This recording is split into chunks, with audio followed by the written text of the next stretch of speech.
Today here at Allatoona High School, we had what we call the realization of education.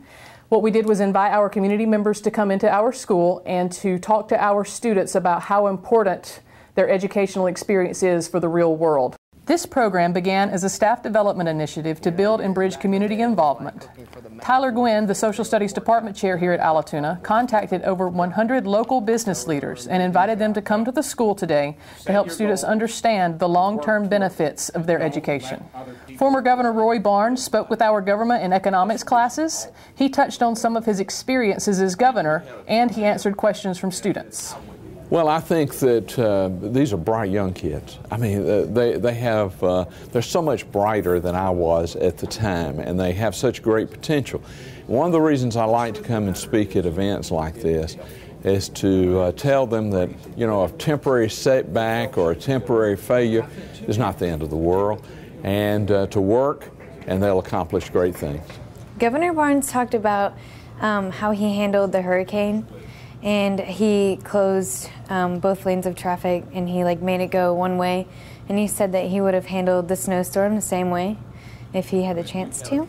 Congressman Bob Barr spoke with U.S. history classes about his many experiences in the public sector.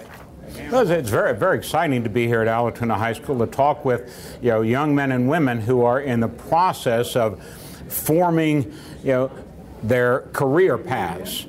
And it's interesting not only for me to impart to them some of the experiences that I've learned over the years, but also to get some insights from them through the questions that they ask and how they react. It helps me learn what some of the issues are, some of the ideas that are important to our young people. So it's really very much a two-way street.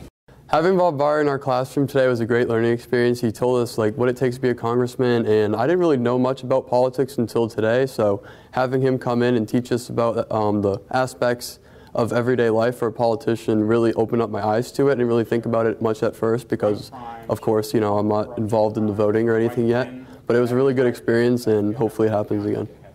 Having Bob Barr in the classroom today was wonderful for the students. I got to hear from somebody who's experienced our government and has traveled throughout the entire world, how the experiences that he had during high school really impacted his decisions when he was an adult. And I think for the children to hear that, it was an excellent experience for them to realize that what they're doing now will influence them later on.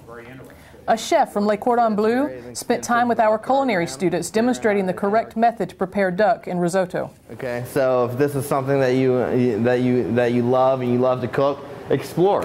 Okay, and we have all sorts of really cool events free of charge at Cordon Bleu for high school seniors. In my job today, I really enjoy mentoring young adults to broaden their horizons, let them know what kind of opportunities are provided out in the hospitality industry. Chef Crawford was amazing. I'm really glad that we had him in our class today. He taught us how to fabricate duck, and it was just really interesting. And I got a lot of really good response, a lot of questions, a lot of people interested in what I do and in the world of culinary arts. After seeing the chef from Cordon Bleu come in, cook his duck and his risotto for us, it tasted really well, and it makes me just want to go home and try to cook it, for me and my family for one night for dinner. A representative from the CDC presented an outbreak scenario involving zombies that the students really enjoyed. Today has been an awesome day. It means a lot for me to reach out to these students. I think that if I had somebody doing this for me when I was in high school, I would have been more motivated at a younger age to get involved in a science career. And so today I played a game with my students. What we need from you, disease detectives, is to go out into the field and collect interviews from these people at the carnival. So it's a zombie outbreak game, and it introduces them to the field of epidemiology, and during the game they have to solve an outbreak of zombie flu that happened at a carnival. So they get to be disease detectives for the afternoon. It's a really great way to engage the kids and get them to learn about epidemiology. We also had an architect visit our drafting classes. The building has its own separate individualized spaces. So you can come into any one of these and you can walk through the middle and shop. And so really nice project. I think it's important for us to come back to the realization of education and programs like this to show the students that, you know, if you work hard, that it will pay off, and if you stay in there, then someone will recognize you, and it's not a far-fetched dream for you to be creative. Today I brought a couple models, a couple of images, just showing what it is to be an architect and what it is to be a creative person.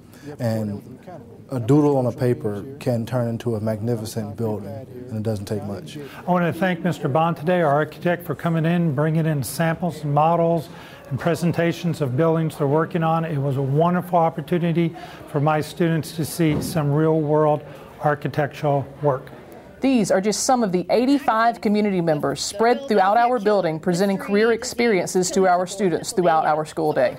Our goal for this program is for the students to learn that their education can lead to real-world application. Our teachers can use the information from the speakers today to help the students be successful, and the community and business leaders can use their knowledge and experience to help mentor today's youth. None of this could have happened without the help of our Social Studies Department Chair Tyler Gwynn's hard work and the generous donations from Jeff Nettles and Lisa Bonilla from Rainmaker Irrigation and Rusty and Bridget Tweedy with Advanced Auto Parts.